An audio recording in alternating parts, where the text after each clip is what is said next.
Soyez les bienvenus, on se retrouve aujourd'hui pour une vidéo consacrée à Abuela, film espagnol, français et belge de 2021 réalisé par Paco Plaza.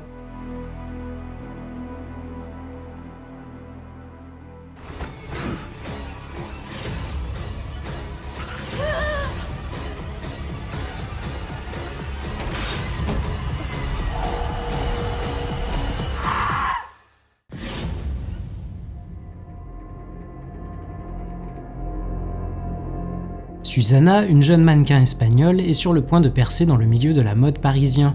Mais quand sa grand-mère est victime d'un accident la laissant quasi paralysée, Susana doit rentrer à Madrid, dans le vieil appartement où elle a grandi, afin de veiller sur celle qui constitue son unique famille. Alors qu'approche leur anniversaire commun, de vieux souvenirs ressurgissent en parallèle d'événements étranges et le comportement de sa grand-mère devient de plus en plus inquiétant.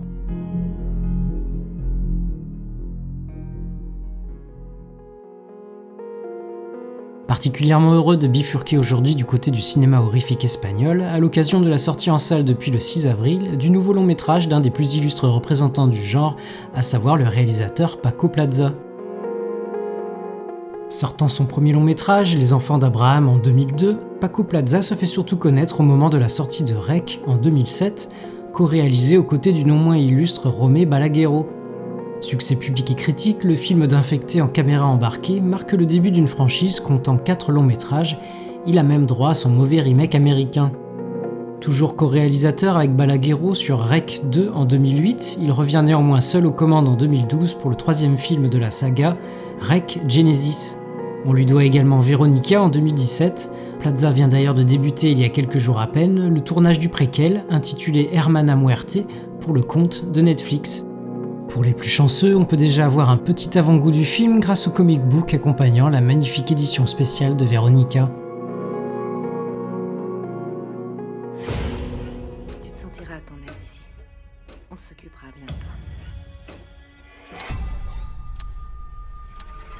Un incendie qui, en fin d'après-midi, a pratiquement détruit une maison de retraite au centre de Madrid.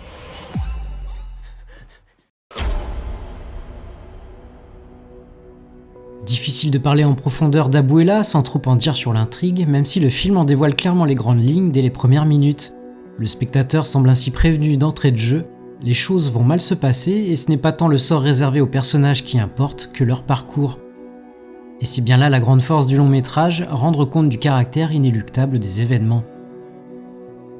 Scénarisé par Carlos Vermut, Abuela est né des propres réflexions de son réalisateur Paco Plaza, réflexion suscitée après avoir assisté à la maladie d'un proche souffrant d'Alzheimer.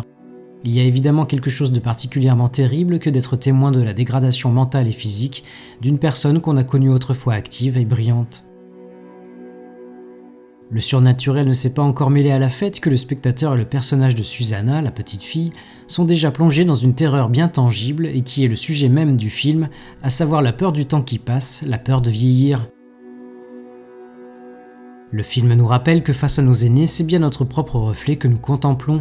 Nous entrevoyons notre futur et malheureusement, il nous est impossible d'arrêter la course du temps. On aura beau user de tous les artifices, crèmes ou chirurgie, tout ne fera qu'illusion. On aura beau placer nos aînés dans des hospices, comme pour cacher la poussière sous le tapis, le temps nous rattrapera nous aussi. Tourné pendant une période de pandémie durant laquelle les personnes âgées se sont retrouvées quelque peu discriminées, le film s'est d'ailleurs particulièrement nourri de son contexte.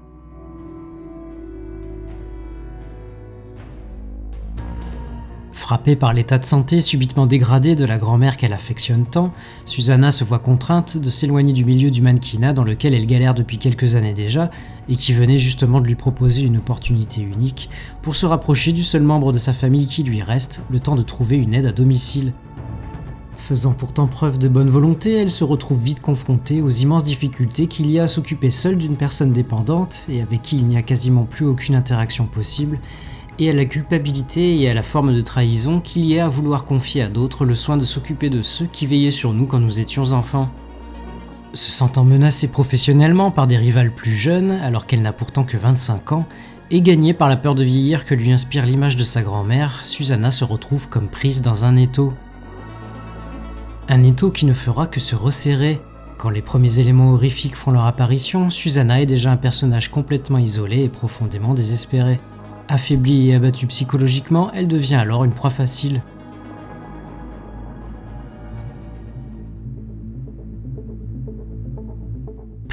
jury ex-aequo au 29e Festival international du film fantastique de Gérard May, Abuela joue, subtilement et habilement, avec bon nombre d'éléments incontournables du cinéma d'épouvante, mais parvient également, pour reprendre les mots de son réalisateur, à se servir du fantastique pour rendre compte du réel. Un réel parfois déjà terrible, il faut bien l'avouer. Une réussite qu'il faut porter aussi au crédit de ces deux actrices principales, évoluant dans des registres bien différents, Almudena Amor, tout en beauté et fragilité, et Vera Valdez, qui n'hésite pas à donner de sa personne. Un film que je rapprocherai de l'excellent Relique, premier long métrage de Nathalie Erika James, sorti en 2020, film au casting quasi exclusivement féminin également, et qui abordait lui aussi le thème de la dégradation physique et mentale au sein d'une famille. Si vous avez apprécié cette petite visite chez la grand-mère, alors n'hésitez pas à liker, commenter, partager et vous abonner à la chaîne si ce n'est pas déjà fait. Je vous retrouve prochainement pour une nouvelle vidéo. Salut!